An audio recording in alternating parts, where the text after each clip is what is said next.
this meeting to order. Can we go ahead and get roll call, Bridget?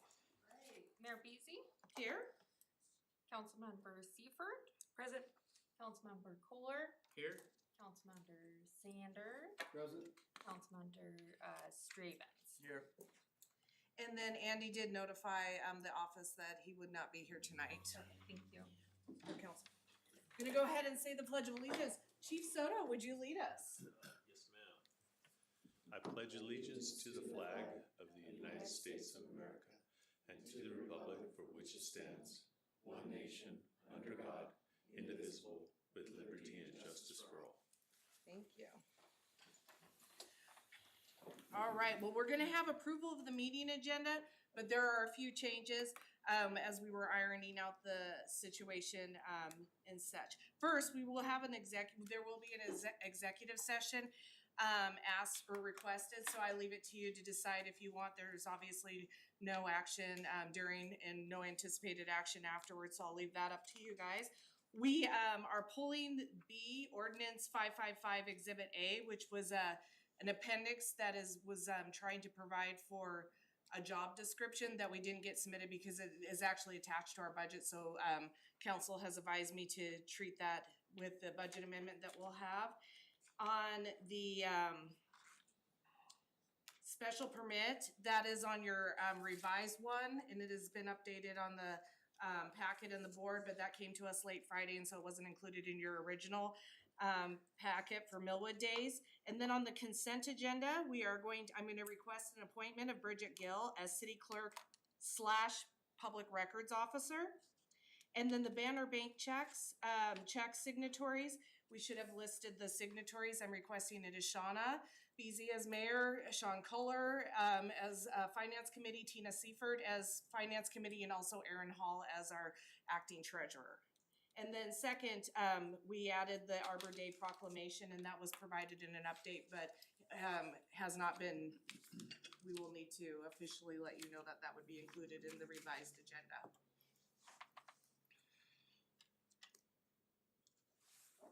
I'll make a motion to approve the amended meeting agenda. I'll second. And did you want to take seven as it is listed? Or at the end? Up to you, council. It's probably gonna be a 10-15 minute or so. Let's move it to the end, just so people aren't sitting here for 15 minutes. That sounds good. So I heard a motion to accept the amended agenda, and then also add a further amendment of moving item 7 to the end of the meeting. And so, You have a second. okay, perfect. All in favor? Aye. All opposed? So moved. Wonderful. We will move now to the local agency reports and presentations. Please, Chief Frank Soto. Good evening, council members and Madam Mayor and our Brian and the directors. I know that the attorney gets called out. I work with him at Shrek as well, so. I'm sorry. Oh, you guys do know the struggle. Anyway, let's start with our first quarter report for 2026. So this January, February, March. Next slide, please. So up to date, we have had 6,158 calls for 911. Of those calls, roughly 84% were for emergency medical services. Next slide. This is a heat map of the first quarter. And you can see, obviously, it's a little bit red in the center. I think that's kind of something we've grown used to. Next slide, please. This is the responses. So if you remember in the first one, 6,158, those were the calls, and those calls generate 7,250 responses. Not all calls require just one unit. It may require more than one, and so that's why that number is always the same or more. If you look at the first top row graph, that is just for last month, and with that graph you can see that 6 of our units had over 200 calls, and Station 2 was actually just a couple calls shy of that. Overall is the bottom for the full quarter, and we have 6 over 600 calls. Again, Engine 2 is just short of that 600 metric. Next slide, please. This is the call volume based on location. In both the month and the quarter to date, the top three stations do make up about 45% of the call volume. Station 2 sits right in the middle out of the 10 stations, but 11 units, they sit directly in the middle. So they're just right. Next slide, please. This is our auto aid, mutual aid responses. So the top row is where Spokane Valley Fire responds to help out our other agencies, City of Spokane, District 8, District 9, unserved area, District 13, or Kootenai County. And on the bottom are the districts and the amount of calls they come into our area in order to offset our calls based on auto aid. And again, auto aid is just the closest appropriate unit. That's it. Next slide, please. Overall, this was the busiest quarter, first quarter on record, and our busiest March. I actually did not anticipate that. I thought February kind of seemed like things were slowing down, and then they pick right back up. So we're about 0.6% call volume above last year's numbers at this same time. Next slide. So now we're going strictly into Millwood. Next slide. So we had 96 calls for the first 3 quarters. 80% were EMS. Next slide. This is a heat map of where the bulk of the calls are. And again, the location of the dots aren't specific. Obviously, we don't want people knowing exactly where they're at. There are some laws that we have to apply to, HIPAA for one. But it gives you a general idea of where the calls are coming from. Next slide. So of those 96 calls, they generated 108 responses. Of the 108 responses, in both the top and bottom, Engine 2 handled roughly 67% of those calls. The calls they generally miss are because they are out responding outside of this area or on another call within their area. So, but I'm happy to see that they're handling the bulk of the calls. Next slide. And so this is just the first quarter of this area, and you will see that this is also the busiest first quarter and busiest March for Millwood. Now, it says that we're 13% of last year, which we are, but again, when you're dealing with smaller numbers, they jump out at you a lot more. So think about back in school when you had to take the 10-question quiz versus the 100-question test. If you missed 3, you're like, man, I got a 70. But you know, if you didn't, it would take quite a bit, 30 to miss on the test. So they're a little bit skewed. So 13%, I'm not freaked out about it, and I hope that you're not as well. But things are picking up in Millwood, and that's the key, and we're handling our business. That's all I have for the first quarter. Do you have any questions? Any questions? Okay, all right. You all have a good evening. Thank you. Thanks, Chief. Thank you. Wonderful. Well, we'll move on to item number 5, other presentations. We just wanted to give you an update on the Phase 2 project. I'll go ahead and punt to Kyle to walk us through. So a little bit of backstory on how we started at 1.4 mil for the TIB funding, and I think if you look through your paperwork, you saw the engineer's estimate now is 1.8. So one of the factors in that is we were awarded the 1.4 mil back in December of 2023, so we got inflation and stuff like that. But another concerning thing that we found is when they came out to do the core drill samples, they drilled down about 3 feet, and the geoengineers found out that there was some questionable spots out there with organic matter in them. And they just didn't feel comfortable given the blessing with just a regular grind out the asphalt, regrade it, and re-asphalt it. So after considerable talks with Welch and the geoengineering firm and Andrew from TIB, you know, with the money side of things, we came up with this. I haven't seen this before, and it's gonna be kind of exciting. What they do is they grind the asphalt off, they till up the subgrade, and then they actually inject a wet concrete into the subgrade, and grade it out and let that harden for about a week, and then they repave over that. So it's gonna give us a lot better life expectancy than what it would without it, and still keep the cost reasonable. So when we got to this about 1.8 mil, we talked to Andrew, and you know, I think I've mentioned him before, and he's just been a rock star when it comes to money. And he's like, well, up until this whole Iran thing, he says, since the beginning of the year, when projects are going out, they're coming in actually below the engineer's estimate. So they have pools of money that they've been saving from all these other jobs. And he's like, honestly, I'm not gonna say 100% that yes, we'll have more money for you, but he's like, there's a pretty good chance we'll have more money for you. And so he said, basically what we need to do is we need to just continue on, put it out to bid, see what they come back as. You know, he said, they might come back under the engineer's estimate, we really don't know. He said if they come back at the engineer's estimate or anywhere around there, we can go back to the TIB board, which meets the 14th and 15th of May, and ask them for some more money. If they happen to say no, then we can reevaluate at that time. We're not obligated to continue on if we just can't do it. That's up to everybody. So that's kind of where we're at with that. So the project went out to bid on the 6th of this month.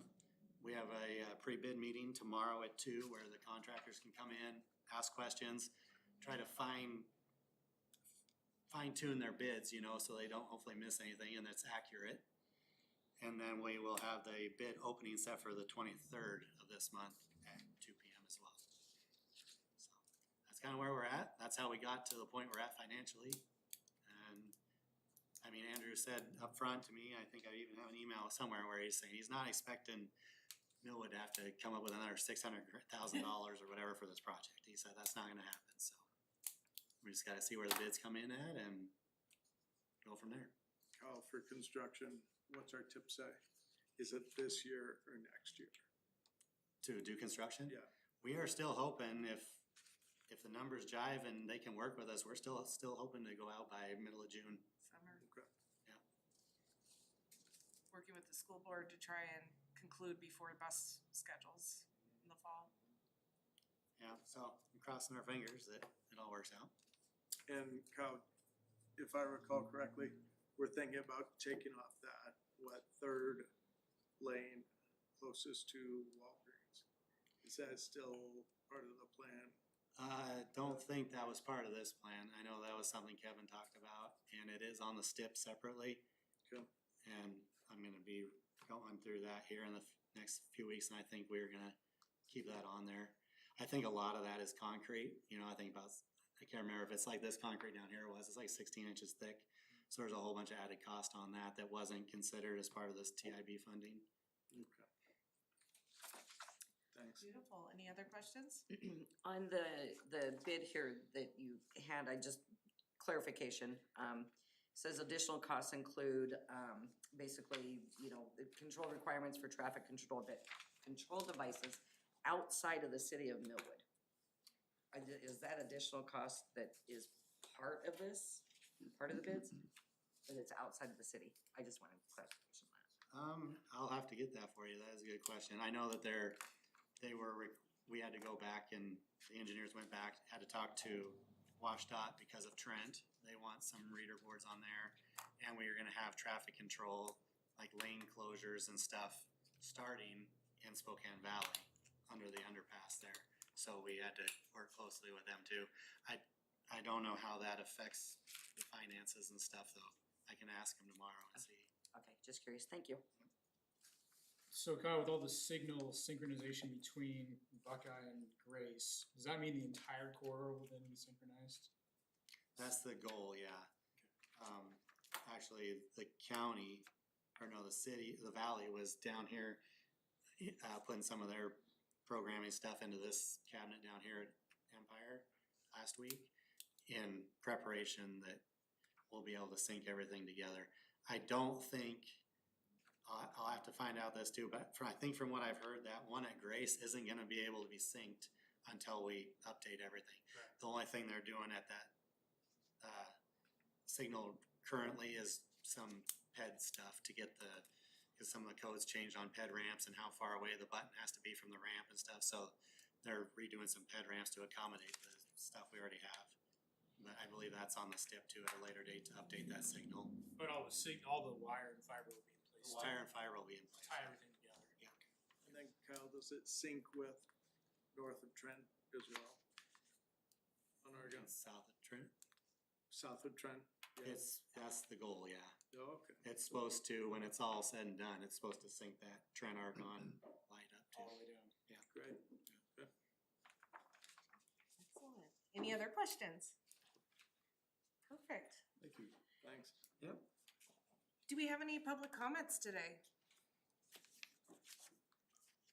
Are there, LaDonna, do we have any public comments? I don't see any. Oh, you, not for me, but no. Pardon? Those are public remarks. Perfect, thank you so much. And then we've moved executive session to the end, so we are going to go through all the action items for first reading. All right, so the first one is the MOA, and this is actually for the STA board. So as you know, Dan sits on the STA board, but the entities, the small town entities, all vote out as one, and we have a designated member. And so this is just the MOA that all the mayors are entering in on, that one person would vote according to consensus and just outlining the procedures and such. So I offer this to you for look. They would prefer it, we do a two-touch, so I will totally preserve your right to do two-touch, but I will let you know this is coming out and they are trying to get it through the different councils and such. Totally up to you guys. Do they not have one of these in place at the moment? We So do we not just- have one of these in place, Would it actually. just rotate as the ex officio or voting member? Yeah, It's in the bylaws of the STA. Yes. but- So you guys wanna do this? I'm comfortable I mean, doing I it defer tonight. it to you, Dan, but Yeah, it's, you know, I'll be at Brian and saying it's a good idea to have, have these things taken care of and okay. be official. it's there was a historic vote that got taken that was not in alignment with consensus, and so then the small cities decided that they would outline that. It was always part of the bylaw that one agent would vote on behalf of all of us. Yeah, it just depends on who's serving. But it wasn't codified that it should be in consensus. Are we on a timeline? So they are starting to, yes, so the other, cities are voting on it one touch and they are starting to filter in, but we do have a two touch. I mean, it's not like anything, it gets voted on when it gets voted on. And vote on it tonight. Yeah, I'm Change. fine if we, based on this, based on lack of public comment, if we do one touch for this, just to expedite it since it's it's putting into effect what has been happening. How's that? Correct. So, You know, and in real life, it is, well, we have talked about having, here we go, open public meetings again, but somehow this group needs to talk with each other occasionally, you know, and we end up doing it very informally.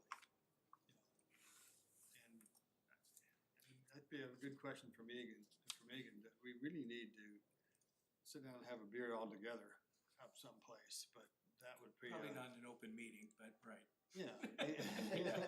But I think my understanding of the MOU is what they're trying to capture is you as the, you know, whoever's the small city representative is each of the mayors or whoever's the representative for each of the cities is conveying to whoever's the small city representative what the interest or will of each of those cities are. That would not necessarily be an OPMA issue, but you know, if you're not the small city rep, or let me reverse that, if you're not on the STA board, Mayor BC is coming to you at an open meeting collectively and asking, okay, this is an issue that STA is coming before STA, what's the will of the city?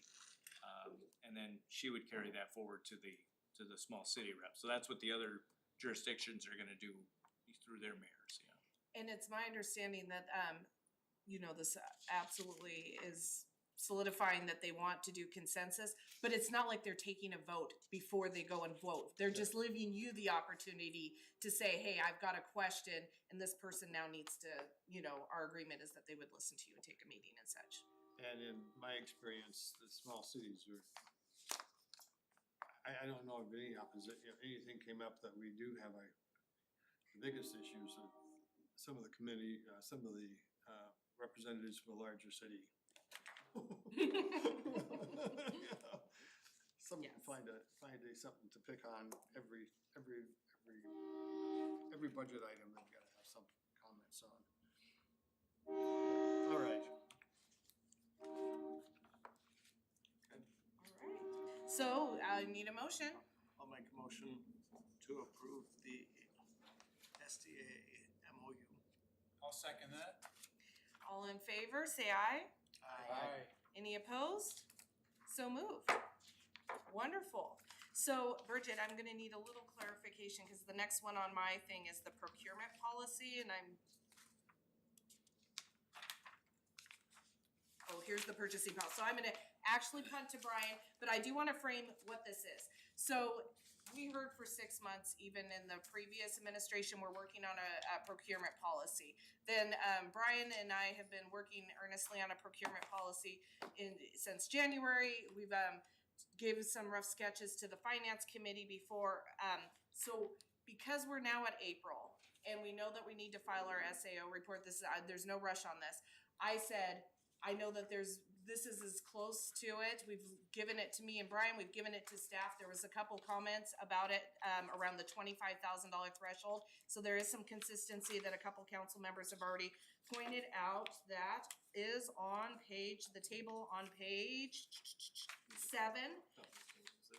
Yeah, a couple of tables where the tables did not get changed. They still reflect $50,000, but in the actual text narrative, it has been changed to 25,000. It really is up to you guys what you decided. There was some margin comments that I was trying to resolve that said, there was a robust discussion near the end of last year. Do we want the mayor to be able to move unilaterally on 25,000 or 50,000? I said, let's just default to what we heard the public say, but then I'll kick it to you guys. So this is truly to get this in your hands so you guys can start milling around it, thinking about it. The public is getting a chance to see it and stuff. If we need a 2-touch, if we need a 3-touch, it's great. I just wanted to put a closure to, we're talking about it internally, and open up the window of talking about it publicly with you all. Okay, sounds good. So what's the current policy in a nutshell? I'll let Brian. It's a hodgepodge of documents. That's been the biggest problem, is trying to capture, we're repealing what has existed in the past and starting fresh with a consolidated purchasing policy. I think when this launched last year, that was part of the issue, was trying to figure out which policy to work from. I think there might be two resolutions that are actually conflicting, because I don't think one of them was actually repealed. So we are, the intent here, and let me back up. I think when the city has a purchasing requirement, largely Public Works usually, but when they've had a purchasing requirement, whatever resolution has existed, we haven't even deferred to that document. We've just gone straight to the RCW and tried to follow what Washington law requires. So I think the goal of this to start last year was to repeal the past documents, start fresh and consolidate on all potential purchases, whether it's services or Public Works or equipment or supplies, all in one document. So thresholds have been, upper thresholds, you'll see on Public Works, setting aside the $25,000 or the $50,000 difference on the mayor's authority. The 50 to 75, 500, that's in accordance with Washington law and minimal competition. The 150 is another Public Works, multiple crafts or trades, minimal competition under 3904. I don't remember the subsection. Small Works roster process is set at up to $350,000 by law. One of the things that I was looking at as we evaluate this is, as you think about it too, I think about whether we want to set qualifications on those dollar thresholds to automatically change as legislation changes, or use the change in law to come back and evaluate whether the city wants to stay at that, you know, public works threshold was 300,000 forever until it was changed to 350,000 not too long ago. I can see the way that costs and inflation are rising. I can envision it going to 400,000 in the next few years. Do you wanna have the policy automatically capture that increase? Or is it better for the council to kind of sit back and think about, well, just because the law says 400, maybe we still wanna keep it at 350? I would say the amount of public works and purchasing that you do, it's probably good to just reevaluate your policy at that point, then, you know, let whatever Olympia sets as the dollar amounts dictate what your policy is. They're always gonna go up, right? They're not going down, yeah. So, Yeah. we run a little risk of running afoul of the RCWs if we go back and reevaluate. So, So in terms of consistency, on page 24, we have any purchase that exceeds 25,000 requires council approval. And then except as otherwise defined. And then page 28, we have a table that's specific to public works, I think. Looks like it. But then that is, are we talking about the same thing? Or is that's bid requirements, but approval authority has gone up to 50,000? no, Is that correct? I think that's what we're asking, you know, so when this started last year,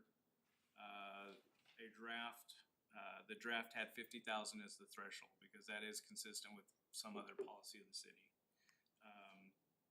Recognizing we're revoking those prior policies, 50,000 was set in the tables, and then when Mayor Beasley took off, actually this stopped, everything on this stopped probably in about November.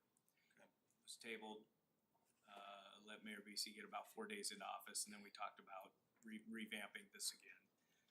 Her recommendation was to go to 25, or that was a suggestion she was gonna make to the council. We would Based just off of need to- public comments that we'd received last Right. year. Yeah, we just need to go back and change the tables to correspond see. with whatever dollar amount. It can be 25, it can be 50, it can be somewhere in between. We bantered a little bit on how often you wanna set that dollar threshold based on, and again, these are non-budgeted, non-approved expenditures, right? Right. How often is the mayor called upon to make an expenditure of that level? But I think you wanna balance it with part of the discussion in terms of setting dollar thresholds, should be balanced with how often you have meetings too, because, you know, that's been part of the driver is we've gotta approve this expenditure tonight because we gotta purchase it. Or if you're gonna go to a two-touch, consider this and then come back at the next meeting. You know, if you have 2 meetings, maybe a lower threshold is an appropriate amount. But if you're only gonna have 1 meeting a month, maybe a little higher threshold might be appropriate for those emergency expenditures. But keep in mind, this mayor authority is this is an outside of budgeted, otherwise approved, anticipated expenditure for the city. Something happens in emergency, we have to be able to act without convening the council. Okay. And to your point, that I heard you talk about, briefly before the meeting, if you wanted to kick this document back to finance committee to really refine and do the deeper work with us and then bring it back to you at a later date, I just wanted it to get off of our desk and, you know, us going back and forth with staff and get it into your all's hands. Cause it is a complex I mean, you see how many Yeah, it's pages it is. I'm like, I feel at this point, we've done our spinning, let's get it into your hands. I don't think we had 25,000 in the draft that was reviewed. I think it was still Yeah. blank at the finance committee Okay. level. Yeah, it was blank. So just to be clear, the 25,000 should be reflected on this table, so that's just a Scribner's error. It should be 0 to 25,000 mayor, and then anything over 25 city council. That is my recommendation, but it's a question mark, and I would look for your direction to decide what that threshold is. I would, I guess my preference, I think this is a complicated document. I think there's lots of moving parts to it. Going through it, it seemed like there could be, additional, like this other table, that needs to be corrected. So I guess my recommendation is we have finance look at it, clean it up, make it simple, maybe make it clear. Because my understanding is the first part is public works, which is going to be different than other procurements.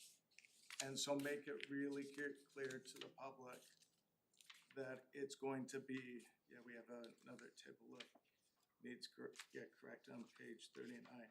Make it really clear what we're talking about.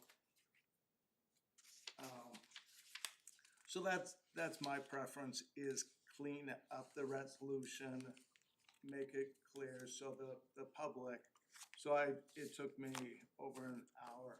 I'm sure council did a very good job drafting this, but there's different sections, and I got lost in it, and it didn't seem to be internally consistent.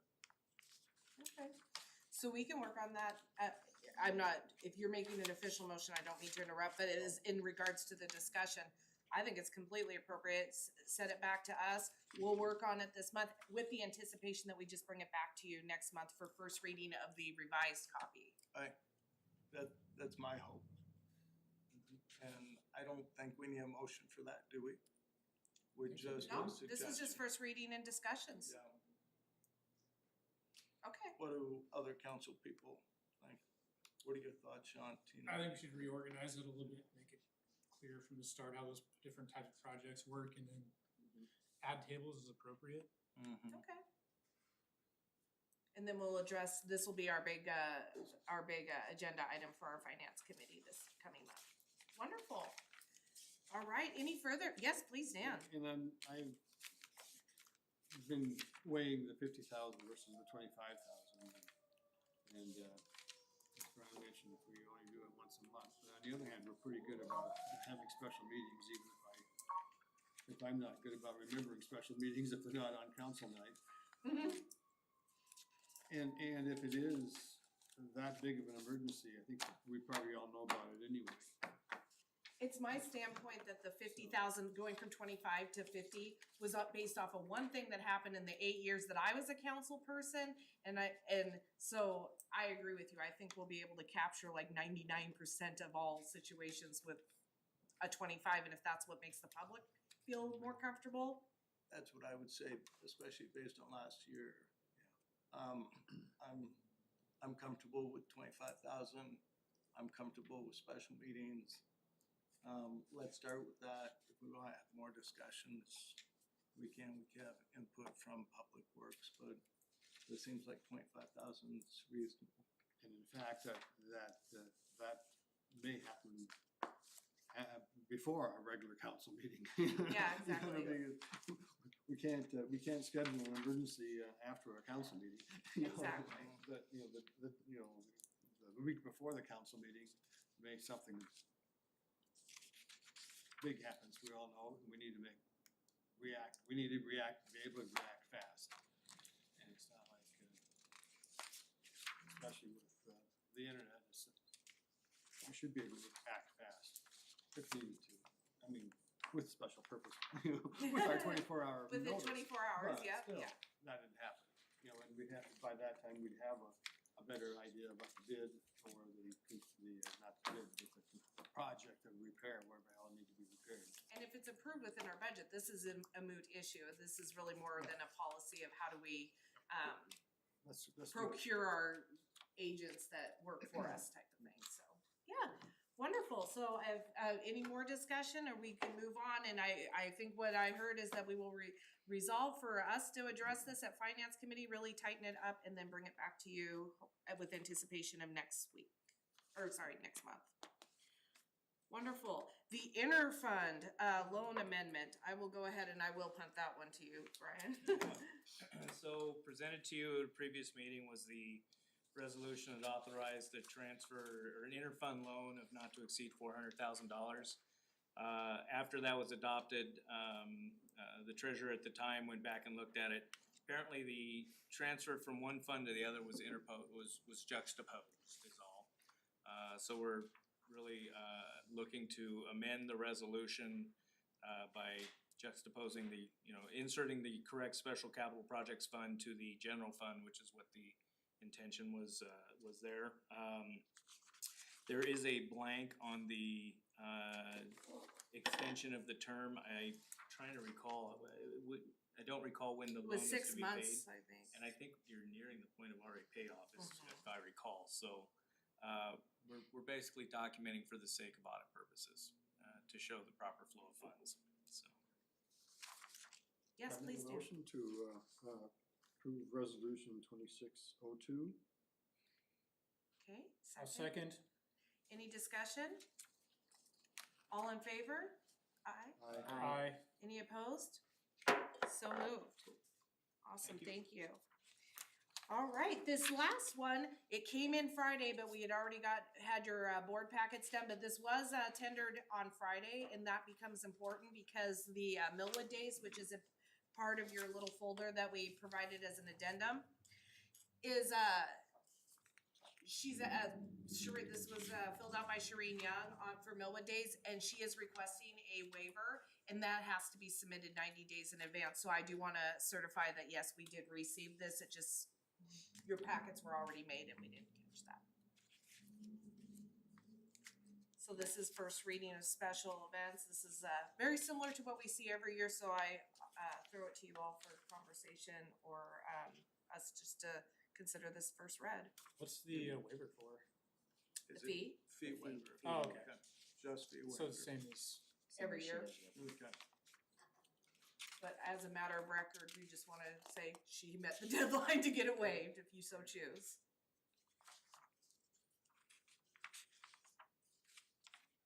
So we don't need, it's gonna be part of, at this moment, it's part of the consent agenda. This is It's not first part of the reading. consent agenda. This is actually me doing first reading for you. You could approve it today, or you can just approve it. I'm just providing you time for any questions or discussions. Happens every year, so I don't imagine a big robust discussion is gonna happen, but this doesn't the event doesn't take place till August, so we can just address it again next month. Would you prefer to do it before the consent agenda, or do it, have this discussion? This is for first reading right now, so if you have discussion, now would be the time to have discussion, or we can move along and you will see this again next month. can we approve it? You can also approve it with a waiver. It's all up to you. I move that we approve the Millwood Days application submitted by Shireen Young With a waiver? with the waiver. I second. Do you have discussion, Dan? No, I second that. I was gonna make the Okay, same motion. Oh, I was just gonna say, I think this is a worthwhile event. I think that a waiver of fee is appropriate. It's a long time event, it's well organized.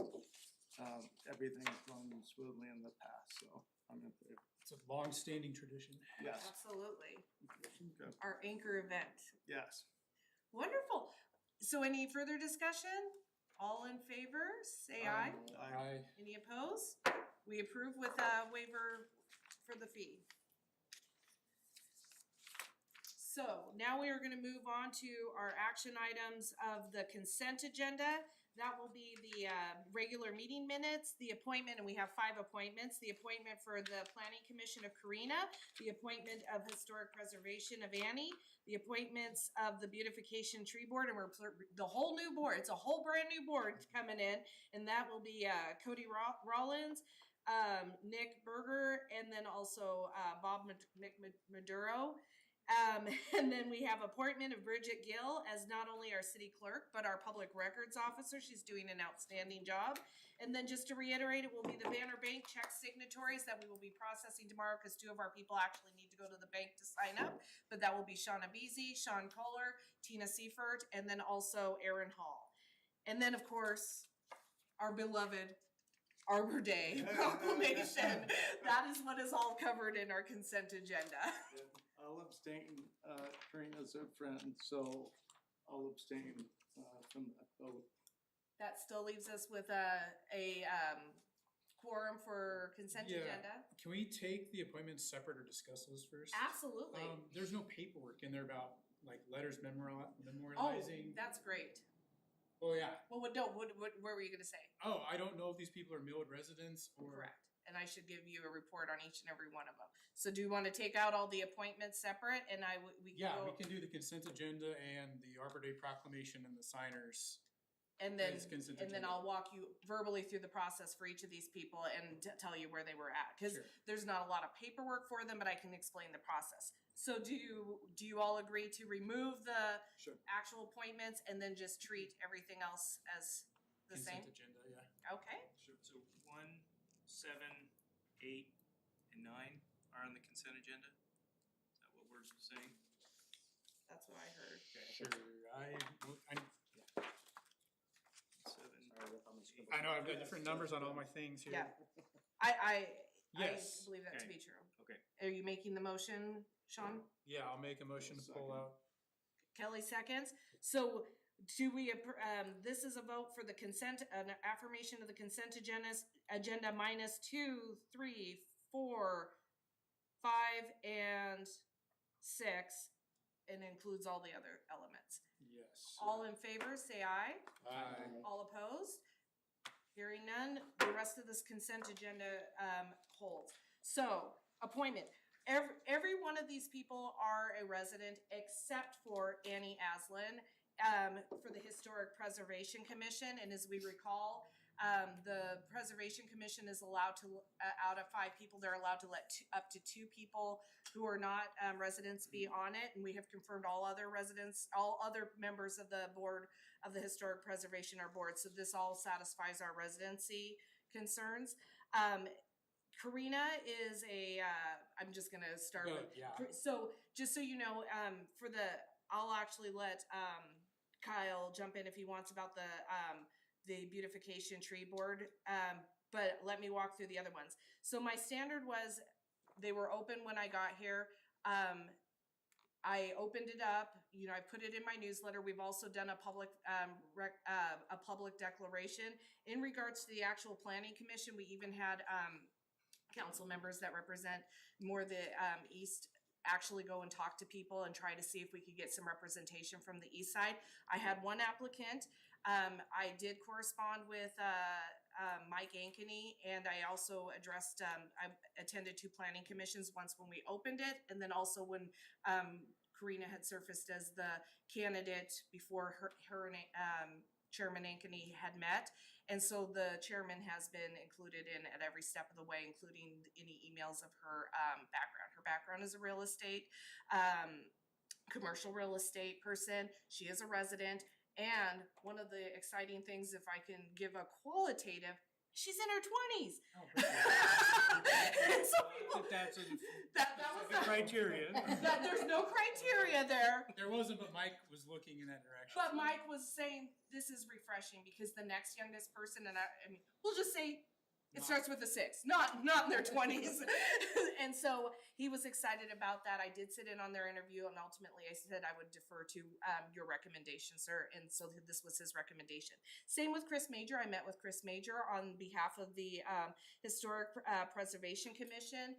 We opened it in the same way. It's been open for a month and a half. We've had one candidate. I told Chris that I would support her recommendation. This particular person's actually applied before, and we were on the cusp of apparently appointing her many years ago. She is an outside resident, but she grew up here. She graduated from West Valley. Apparently she went to, everyone knows her.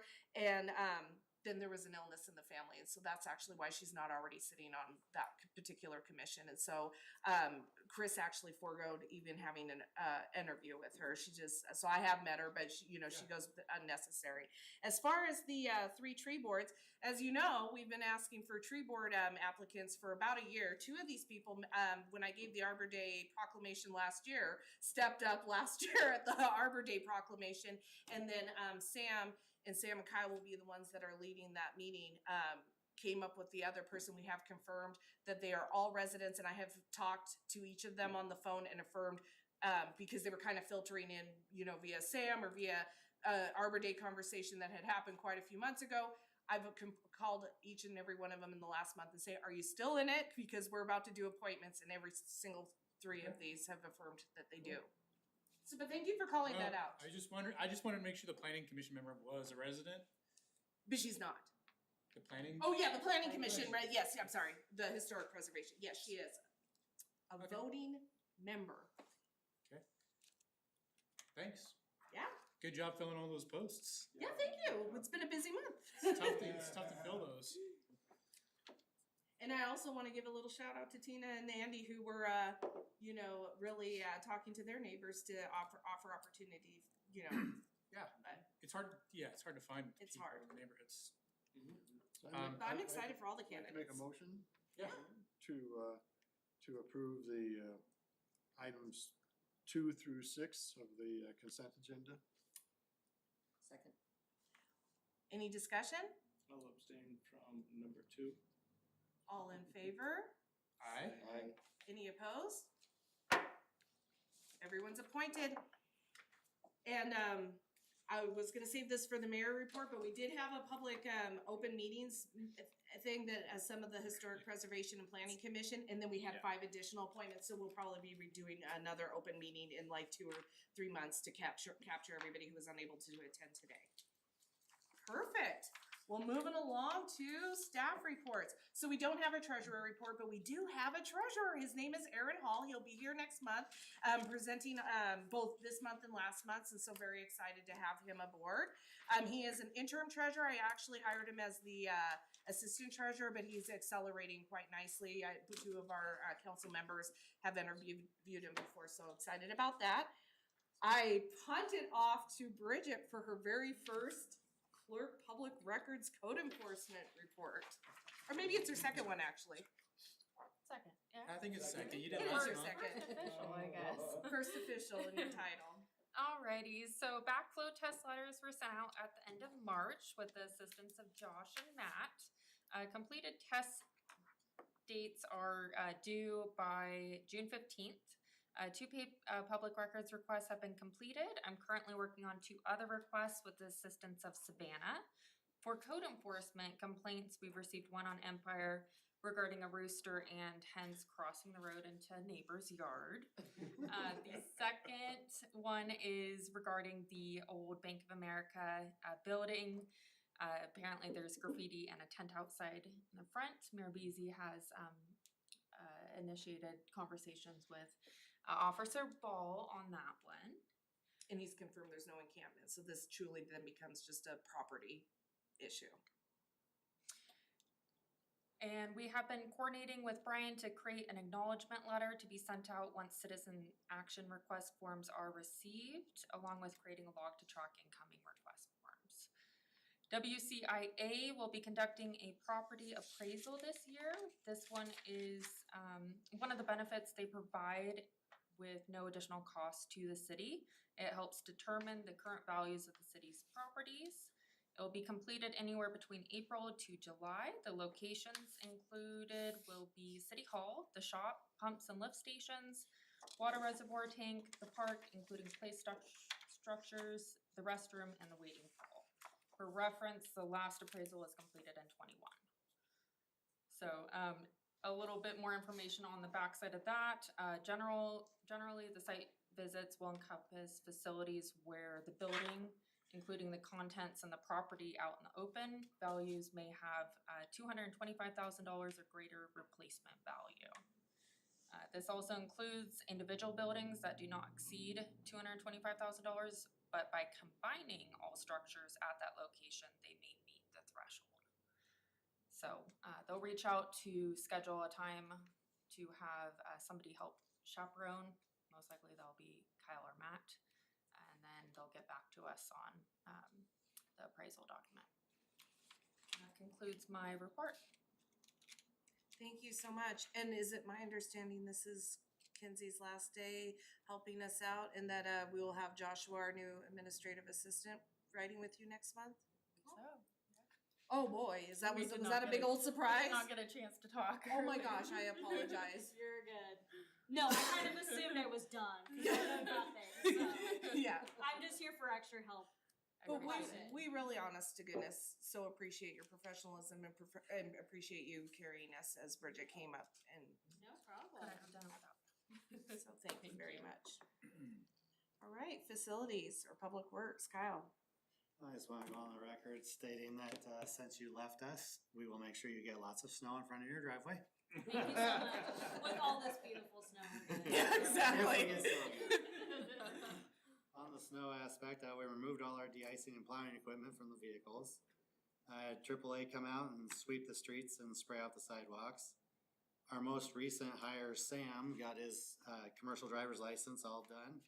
And so now I can sleep through the winter nights and he can go plow snow into Kinsey's driveway. Last Friday, we went out and repaired a whole bunch of potholes around town, including a bunch on Argonne. I have gotten all the estimates in finally for our HVAC service and maintenance agreements I gotta do for the City Hall HVAC. And I'll be reviewing those and building a bid tab for you guys to review next month on that. In the upcoming weeks, I'll be working with Welch to update our 6-year street plan and hopefully have the first presentation of that next month as well. The park is opened up with the restrooms going and we're getting ready for grass cutting season in summer. I've actually started getting some applications rolling in for the lifeguard positions for the pool, which is good. We haven't had such luck in past years, so it looks like the pool will be open this season. For our Arbor Day celebration, we'll be planting an ornamental dogwood tree that Sam acquired / saved from a nursery that was closing down, and he was generous enough to donate that to us for Arbor Day. And then last Monday morning, we came into work and were greeted by seeing that some not so nice people had dumped about 2,500 pounds of trash down by the power substation along Frederick the night before that we had to remove and dispose of. While the dump fees were only about $167, it did take 3 guys, a backhoe and a dump truck all morning to clean it up, so it's kind of unfortunate. I did file a report with Crime Check and we had kind of reasonably quickly combed through and found some names and an address and stuff, so I put all that with the information. If it happens again, hopefully we can catch them. It actually happened just out of eyesight from my parents' house. My stepdad had gone to bed, my mom was still up, and she heard something out there, but she just figured it was a Vista out there working and didn't give it a second thought. And then they go to the gym the next morning and send me this picture of garbage that must have been in a dump trailer, because it literally would have filled up this whole U-shaped opening about as high as the desk. It was ridiculous. So it was by far the worst load of crap we've had dumped off here, unfortunately. How was it construction? A little bit of everything. There was a bunch of old paperwork from like 2015 to 2024. There was a little bit of minor roofing stuff. Looked like there was some flyers for like a pool hot tub company and some like various plumbing ABS pieces from that. It was kind of all over the board. There wasn't a lot of actual garbage, you know. I didn't see really any food waste or anything, which is nice. That usually makes it nasty. But Did any neighborhood get cleaned up? no, unfortunately, they did it. Like, as you go down Frederick towards the power plant, there's a long row of arborvitaes, and my parents' house is the first one on the block, and they did it right between the intersection of Locust and Frederick and my parents' house, so there's no houses there. I mean, but the trash there's somewhere else in Millwood didn't get cleaned up over. Oh, no, I don't think so. I don't think so. The address I got was from the north side. Privately owned. Yeah. And that's all I got. Kyle, could you let us know where the location for the Arbor Day, because it will not be in the Arboretum, so. Yeah. What we're going to do is if you go directly down Frederick, all the way to the end where the trailhead is. So as you enter the trail, if you go to the left 20, 30 feet or whatever, there's a green space there with a bench and a dog waste depot and stuff. There's a tree going in right there. We had to remove one last year, and Sam and Bryce had gone through, redid the irrigation and pulled out a bunch of overgrown stuff and a tree that was dying. And So Sam was thinking that would be a good spot to put it. The rest of it's already all well landscaped and it's ready for another new little tree to go in there, so. And date and time for the proclamations, in case people wanna join us? Friday, the 24th of this month at 2 p.m., I believe. Perfect. Any questions for Kyle? Good job on the TID, Yes. or at least the funding, hopefully it works We'll out. see what happens on Thursday. Wonderful. Matt, for utilities. Okay, all our routine samples came back good this month. We installed the backflow for the park, and took a sample there, and came back good, so the park's good to go for the summer. We also installed all our other backflows we have throughout the various parts of the city. We inspected a new water service for our residents at 2708 North Laura. And Bryce and I attended the SRC conference at Whitworth, another all-day water class. Then in sewer, RC Worst came out and they replaced the coil at lift station 3. The contacts went bad, and that's why that breaker kept tripping that we've been watching for a little bit. So that should be good to go. And then AAA's been out cleaning the sewer lines in area 2 and cleaned all the lift stations. Any questions for Matt? I did notice that AAA, they're out there cleaning the sewer. I just saw it on Grace. And I didn't know what the heck, the guy who didn't have any safety vest on, there were no lights on. It's just some guy out there with a manhole open, you know. And then I got down the street a little bit, then I saw AAA and I figured, that's what they're doing. But at first I thought, what the heck's this guy doing out there? I probably should relay that to AAA that they probably should have a vest on at the minimum. Flashy lights. Especially if he's not standing right by the truck. Cause, the sewer, that one, the manhole's right in the middle of the street. Right. You know, and luckily, I mean, the truck wasn't right there. I mean, it was way down by the ball field, and he was farther up by the school, you know. Wonderful. Any other comments or questions? Perfect. Amanda's report is contained. I do want to call out that because we didn't have a meeting on November and December for the comprehensive plan, they're just a smidge behind, but not very behind at all. So we will be having a special meeting on April 22nd, and then we will have an additional planning meeting, the normal planning meeting on the 29th, and they're hoping that maybe just that 1 month will help them get caught up and back on schedule. Brian, any legal reports? Nothing to add that's not otherwise on the agenda or otherwise been addressed, so happy to answer any questions, but. Thank you. As far as my report, I have to spotlight a little story. So you remember last month, we were talking about the speed bumps and we said, let's talk to the citizens about it because, all of us have heard different things. So actually 10 citizens showed up at the next Coffee with Mayor at the 10:30. So we're having it again tomorrow at 10:30 because that was definitely the popular one. And we had a robust conversation around traffic that caused me and Kyle to have a follow-up meeting because it actually seemed like it wasn't just a uniform speed bumps or no speed bumps. It seemed like some neighborhoods actually wanted them, historic downtown area, and then, along the corridor definitely were a firm no and such. So after mine and Kyle's meeting and comparing, I called Tina and just let her know, hey, have you heard anything from the citizens over there? Because it really seems like the people who really want the speed bumps seem located. She went out and talked to some of her citizens. They generated public records or public remarks things. Ken Bain and Winston and Teresa Wiggins, and then also the Neighborhood Advocates Group. I've sent out thank you letters to everyone for their good civic engagement. But within a month, I think this is what a healthy city looks like, because what we're going to do is we are going to absolutely, just as a matter of protocol, put out the temporary speed bumps on the east side of Millwood.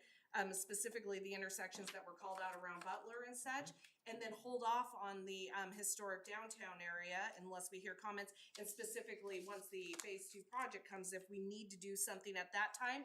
But it was overwhelming. They don't want it, just as a matter of course. And so I'm kind of like, this is beautiful. So much conversation going on, so much civic engagement, and I think this is a superior solution to just speed bumps are not questioned. So that was my story. Now gets to the month that we've had.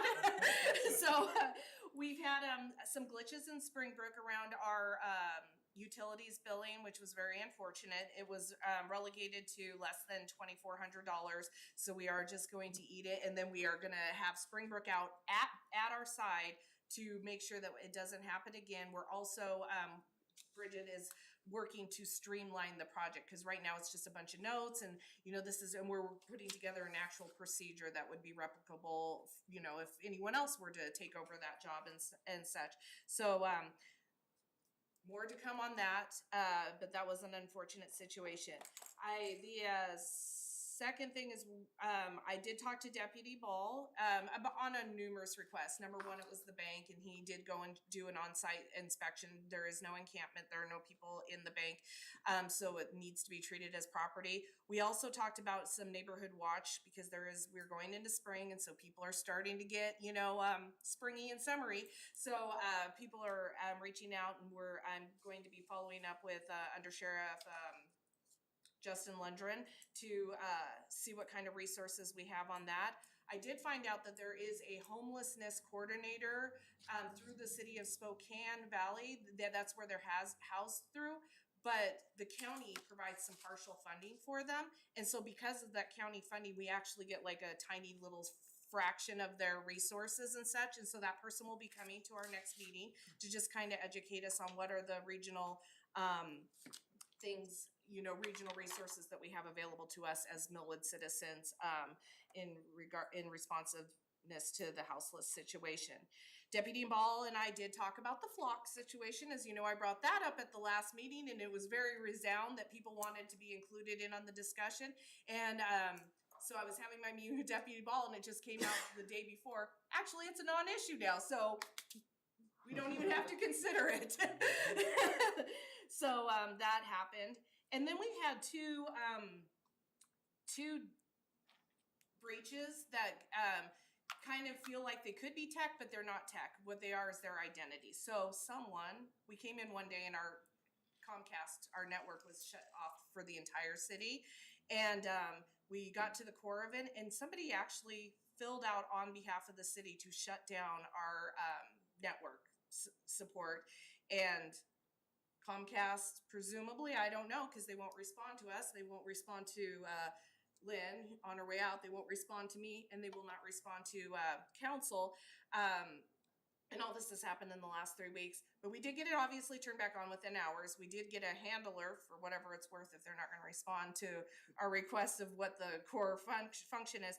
But it caused us to really start doing some internal review on just how do we handle our protocols. It also caused me to work with Data Pro to see if we can get what are our other options, because I don't find it acceptable that we were without network, that someone was able to file that it sounds like Comcast did not maybe honor their own internal policies, and then now we're not even getting a debrief in order us to move forward with them, so we're going to be potentially moving forward with other options. Last, AWC conference is this June. I will be attending, and I really highly encourage all of you to attend because it's in Spokane. So it's a matter of us just paying for, people's costs to go and stuff. So we're offering that to all city council, and then of course I'll be in attendance and probably see some city staff. So we'll be doing a special meeting, probably. So, any questions for me?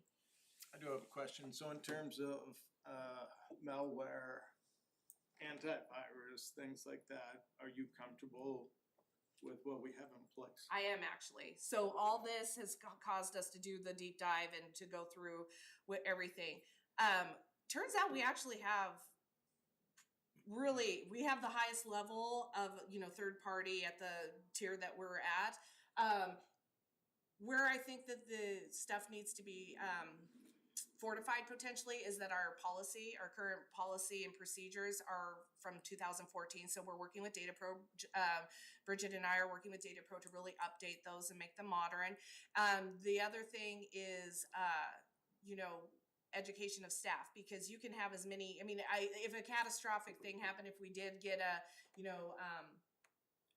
someone encroached in our system, it likely came in via one of our doors, to be honest. We did a link, we did that. So we did do the office, in-office, staff education. This last month, we're hoping to do another education in the next couple months where Data Pro just really talks about mostly email working, and then we were gonna invite the appointed and elected officials who also have email access to really think about what they did. We also were walked through our actual network system, so if we ever came in and we did have a corruption, we would know exactly what we would do to protect the city. And I was really pleasantly surprised now that I've been deep into the service agreement with the backup system. The backup system is extraordinary. Honestly, even some of the email stuff that we're talking about, we could there's a lot of backup there that I was pleasantly surprised. We need to tighten some of our protocols, and that's what we're doing, because we took the loosest interpretation and allowed, like, if you want to use a lot of apps that other organizations would not allow, we have been allowing, and so we're going to tighten that up. And then the other, I don't know, Bridget, can you think of anything or Kyle, you've been part of all of our meetings as well. Anything standing out to you guys that I haven't covered? I think you covered most of what I was a part of. Yeah. But it really opened my eyes because the two things, so there was another thing that happened. Speaking of spoof emails, somebody got a spoof email domain that resembled kind of ours and sent emails to the state agencies as if they were one of our own staff members and such. And so that is, but those aren't like we didn't get a bug or something. That is more just like we have to be high alert and really all just start practicing the best. And then fortunately for us, the Department of Revenue was like, this feels like a weird email from this person. We know this person and this person wouldn't do this, and reached out. And so that's been helpful for us as well. Okay, so our residents can sleep well at night, that their data is protected, that we're doing everything in our power to protect privacy, protect information. I was really pleasantly surprised with the level of service that we had actually contracted for, because I didn't know until this happened. And I was like, oh, wow, we really do have redundancy of systems. Now, that's still gonna be annoying for you. I've already received report about, we don't like two-factor authentic. That's how we keep the citizens' stuff safe. Right. Okay. Okay. Any other questions? One last comment. Yes, please. Good job with outreach. I've heard good things about Coffee with the Mayor. So, Thank you. yeah, so good job with that. Thank you very much. All right, no other council information. You have your public remarks that are included. We have received from Ken Bain, we have received from Winston and Teresa Wiggins. We have received 2 letters from the Millwood Neighborhood Advocates, one on the temporary speed bumps and one on the appeal fee change that happened a couple years ago. Any additional public remarks? All right, well then I think we have, do we do council comments and then move on to executive? Okay, sorry, council comments. Bridget, please. You just pick one and. Councilmember Seifert. Thank you, everybody. You guys are awesome. Councilmember Keller. Thank you, Kenzie. Congratulations, Bridget, on the promotion. Councilmember Sander. Second, Sean's. And, just a lot of information going on, so good job. Yep. Good job, Mr. Mayor. Ms. Mayor. Well, congratulations. Thank you, Kinsey. Thank you, staff. Wonderful. So I will kick this off. I will designate to Brian how to get us to the executive committee.